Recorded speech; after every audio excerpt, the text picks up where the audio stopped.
the work always begins with the story. I could say that I've chosen these stories, but really I feel strongly that these stories have chosen me. As I look back over the work now, I can see that when I began to work on a particular story, it was because that story was very important to me at that time of my life. The drama and the emotions and the interplay of characters that were in that story had everything to do with the moment in time that I was experiencing, at the point that I was on the path of life. And that's the power of the stories, that they speak to us directly. And my mission as an artist is to try to somehow convey that power. Out of the starry night he came, invisible, untouchable, Lord of the night, King of the gods, soul of the world. Lord of the night had a magic mirror. It was his third eye. In it he could see all earth. The world is gray and joyless, he said. Children do not laugh, women do not dance, men do not sing. The people spend their lives in darkness and silence. I will change all this, declared Lord of the Night. Lord of the Night called wind to his side. O wind, he said, fly to the house of the sun. Free the 4 musicians held prisoner there, red, yellow, blue, and green. Bring them to earth, so the people may hear their music. But Lord, said Wind, Sun is a mighty warrior who destroys his enemies with fire. I am nothing but air. How will I overcome his power? Do not be afraid, said Lord of the Night. I will arm you. Lord of the Night gave Wind a turquoise shield, a black thundercloud, and shining silver lightning. Wind took the weapons and swept across the mountains, searching for the house of the sun.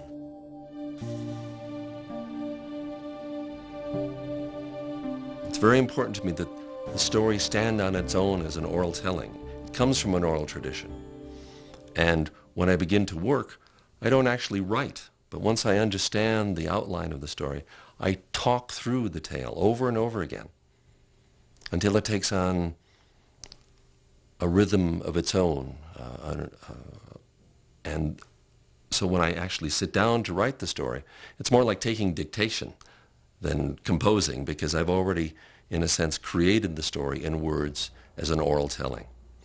And then I'll start to sketch and try to come up with the most powerful images that will propel the story forward and show in pictures only those things that I can't say in words.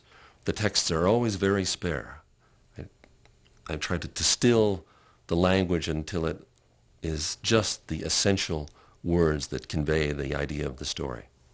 And in a way, that's the same process with the images.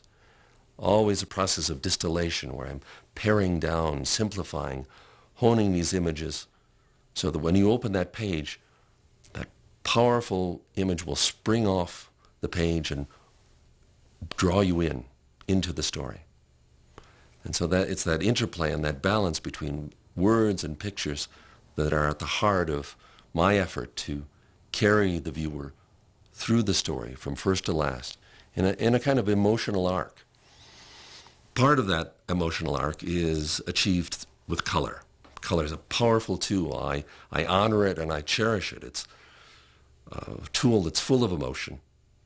And so the interplay of color and texture is also as much part of the storytelling process as the words are. Now sun was shining above the horizon. Wind took a great breath and leaped into the sky. As he flew up toward the house of the sun, he heard the sweet music of flute, drum, shell, and rattle. Musicians of the sun, called Wind, I am coming to free you. The musicians heard the voice of Wind. They yearned to be free, but Sun made them more fearful. They continued to play. "Go away," said Sun to Wind, "or I will destroy you." Wind went closer still and called out again, "Musicians of the sun, come with me." "Ignore him," said Sun. "Play on." Sun burned more fiercely, and the musicians played louder than before. Wind came near. Musicians of the Sun is based on an Aztec tale. Actually, it's based on a fragment of a lost manuscript that was first written down in the early 16th century, disappeared for 100 years, and reemerged in Europe sometime in the 17th century. It's a brief description of how the great Lord of the Night of the Aztec pantheon brings music into the world.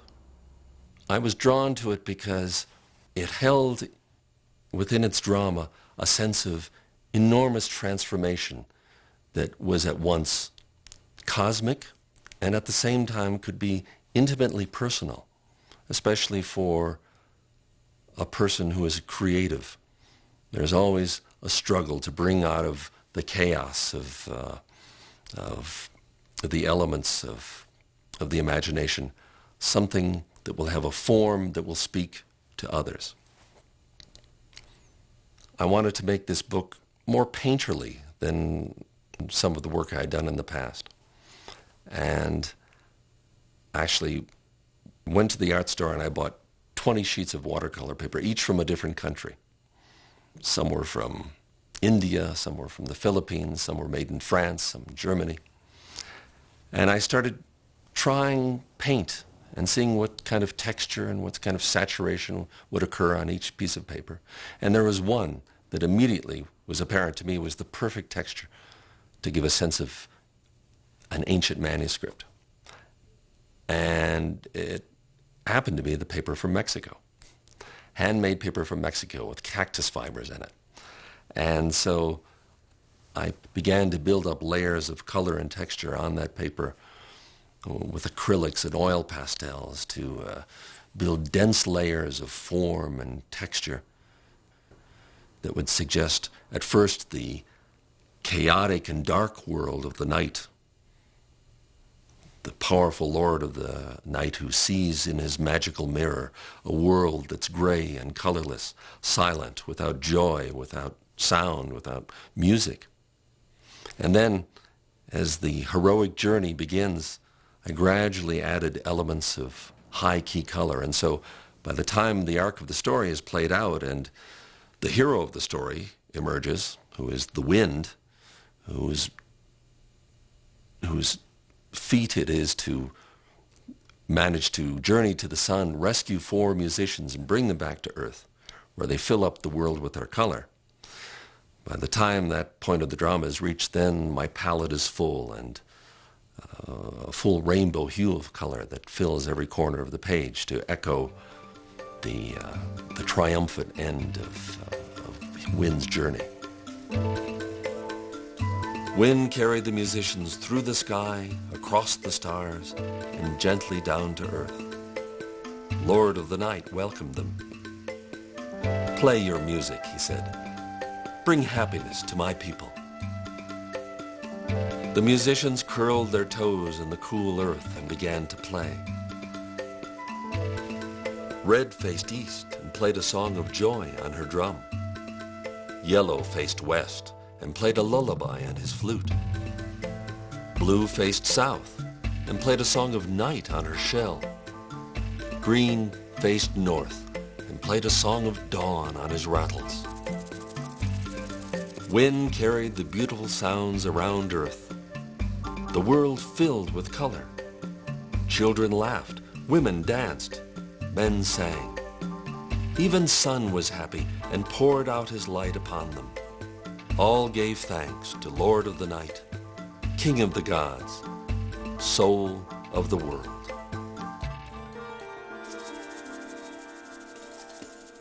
If I can fill a child's imagination with the colors of that tale, I feel very strongly that I can generate a sense of the power of this tale, and also link that child with a rich cultural past, something that links us all, but also gives a sense that we are part of a continuum. And to me, that is the greatest reward that comes from doing these books, is to know that by entering into this mythological world, a child can have a sense of the arc of the human imagination. Oh, this is going to be a beautiful elephant. In working with the children at Zuni, what I encouraged them to do was to create their own tale. And so we came together and we began to elephant skin color. Exchange ideas, and each child had a contribution to make in terms of developing the story. They chose their own characters, which animals they'd like to illustrate, which animals would be the principal figures in this tale. And we imagined a progression of dramatic incidents, how these animals interact, how they talk to each other, how they help each other, how they save each other. And we all agreed upon this arc of story that became the basis for their artwork. And once we'd established that, then each child chose a particular image that they'd like to illustrate. And we've spent the subsequent days drawing and then painting those images to create a series of pictures that will actually illustrate this story. And so they can feel that they've created not only a story, but brought it to life in pictures. You know, art is messy. That's one thing about art. And in my own work, I have been very aware of trying to create images that don't answer all the visual questions. That's why my books based on myths and folktales have a high degree of stylization in the same way that folk art is stylized, not representational. It doesn't answer all the visual questions, but it leaves open the possibility of the viewer finishing the image in their imagination. And I find that interplay between the stylized, almost abstract imagery and the imagination results in a new image that exists only in the child's mind, and often I see it in their artwork as well. Of the many books that I've written and illustrated, two have focused on Pueblo culture. One was Arrow to the Sun, the other Coyote. And they were absolute opposites in terms of their conception. When I did Arrow to the Sun, one of my early books, I had never visited the Pueblos, never been to the Southwest. I did my research, as I usually do. I tried to get a sense of form and texture and color, to immerse myself as much as I could in any material that related to that culture. Not to copy anything, but to try to get a sense of the organic logic of design and structure, and then distill that and filter it through my own sensibilities as an artist and a designer. As I've been working at Zuni, I began to be interested in the stories of Coyote. Coyote is a wonderful character. He's the most popular character in tribal tales of North America, and the Zunis have especially comic, wonderful stories about Coyote. He's a trickster, a mischief maker. I had heard one particular tale about Coyote trying to fly. And so I began to share my version of the story with friends at Zuni. And when you tell a story at Zuni, you always get a story in return. And invariably, no matter where I told my version of a coyote flying, the story that came back to me was the tale of Coyote changing color. It was linked in a way, and so I combined the two stories into one, and that was the source of Coyote. Coyote, blue coyote. He was going along, following his nose. He had a nose for trouble. Coyote stuck his nose into Badger's hole, but got bitten. Coyote wanted to have a flaming red head like Woodpecker, but his fur caught fire. Coyote went looking for Snake, but only found trouble. Coyote was always in trouble. Coyote came to a place where earth meets sky. He heard laughing and singing. He went up to take a look. Coyote saw a flock of crows. They were chanting. They were dancing. Then the birds spread their wings. They flew through the air and circled the canyon. "Oh, if only I could fly," said Coyote. "I would be the greatest coyote in all the world."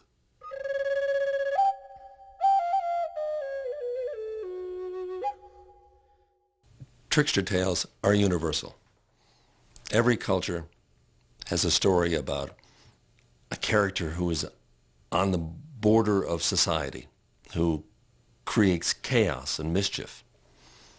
And in many ways, Trickster is the most creative of figures, because through his troublemaking aspect, he sometimes turns the order of society upside down, turns it on its head.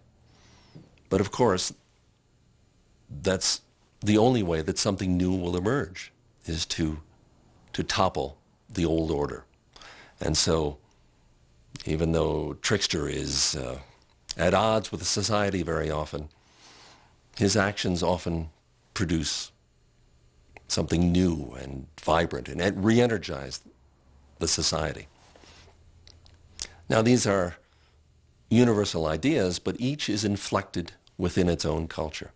Okay, let's take 3 examples. Zomo the rabbit of West Africa, Raven of the Pacific Northwest, Coyote of the Southwest. 3 tricksters, yet each tale grows out of a very specific landscape.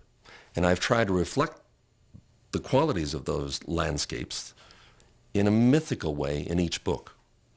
When you think of Coyote, for example, and you think of the mesas and the austerity of the high desert, that is reflected in the quality of the tale of Coyote and how his foolishness contrasts with the nobility and austerity of the crows. In Zomo the rabbit, you have the interaction of the animals of West Africa and the kind of spiky wit that Zomo employs to create his own success, to deal with the fact that he's small and not strong, and yet he must use his cleverness to triumph over his larger foes. In the tale of Raven, Raven is a trickster as well, but he also has divine qualities. And so he can fly above the misty landscapes of the forests of the Pacific Northwest and look down with an all-seeing eye and decide in his noble way to change the world. In this case, he changes it through his own mischief-making, through his trickery. And so he brings ultimately something to the people. And each tale grows out of the sensibilities of its culture, and at the same time, we can understand the universal ideas that are at the heart of each one of these stories. And to me, that is the power of the myth that transcends time, transcends culture, and allows us to connect with humankind. The birds again began their slow, steady chant. Coyote hopped along, flapping his feathered legs and singing sour notes. The dancers spread their wings and leapt into the air. Soon, the crows were flying high over the canyon. Coyote struggled to keep up. "Carry me!" he demanded. The crows circled Coyote, but didn't carry him. Instead, they took back their feathers, one by one. Coyote sank through the air. He fell straight down. "Oh!" he howled. Coyote fell so fast, his tail caught fire. He fell into a pool on the mesa. Coyote crawled out of the water. He heard laughter and saw the crows flying away. Coyote ran after them. He tripped and fell, tumbling in the dirt. Coyote went home soaked and covered with dust. To this day, he is the color of dust. To this day, his tail has a burnt black tip. To this day, Coyote still follows his nose. He has a nose for trouble. He always finds it.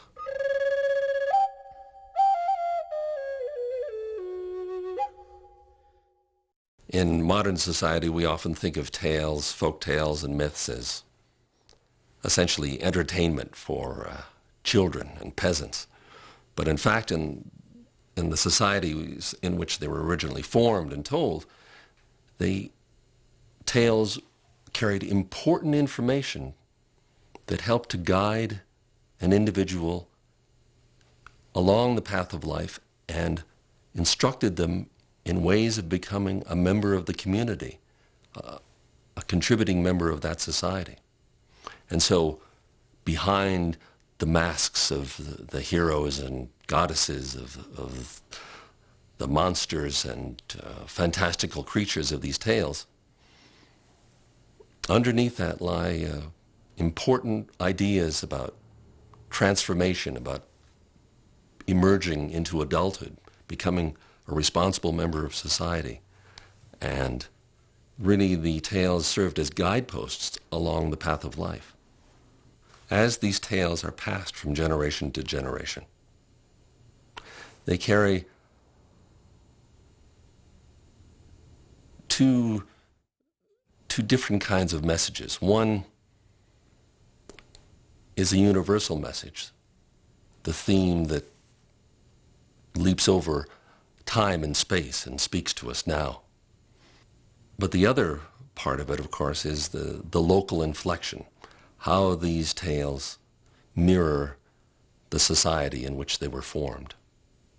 And those are sometimes sacred tales that are very carefully guarded and passed from generation to generation. And of course, it would be a mistake to think of folklore and mythology as one perfectly formed body of information that comes down to us through the ages. It's a bit like one of the Greek vases, one of the beautiful amphora that were filled with images but then broken into 1,000 pieces. And sometimes we can fit them back together again and get a sense of their form and the story that they're told. But at other times we only have fragments. And so we can get a sense of the richness of this heritage without always being able to piece together its meaning. This hall of mirrors that is mythology, this infinite number of refractions, of glittering images that we find compelling and yet at the same time exotic, sometimes bizarre, has been a source of inspiration continually for me as an artist. But beneath all the varied colors of the myths, what's really important to me is not the way in which we're different, but the way in which we're the same. And that is the message, if you will, at the heart of every one of my books. It's a message that most adults have forgotten that they ever knew. But all children instinctively understand. And it reinforces a sense of being part of the world, part of humankind, and underscores the need for understanding each other on that level. If the books can help sustain that understanding of a link with all humankind, then they will have served a rich and important purpose. In Arthurian tradition, each of the knights of the Round Table had to find his own way into the forest. They didn't go as a group, but they separated, and as individuals had to make their own path into the forest. And I have found my path through folklore and mythology. And it's become a way of not only storytelling, but also of telling my story, of finding in these tales something that resonated within me, and trying to give back that emotion to the telling of the tale itself. Every once in a while, I think that I'm through with mythology. But then I realized that mythology isn't through with me. And the power of the myths, their sustaining power, their power to regenerate, to excite my imagination, to push me forward, to explore new forms, is perpetual and pulls me in again and again. I hope that these works stand as part of a storytelling tradition, but also stand as a personal statement of my spirit and how I feel about my place in the universe.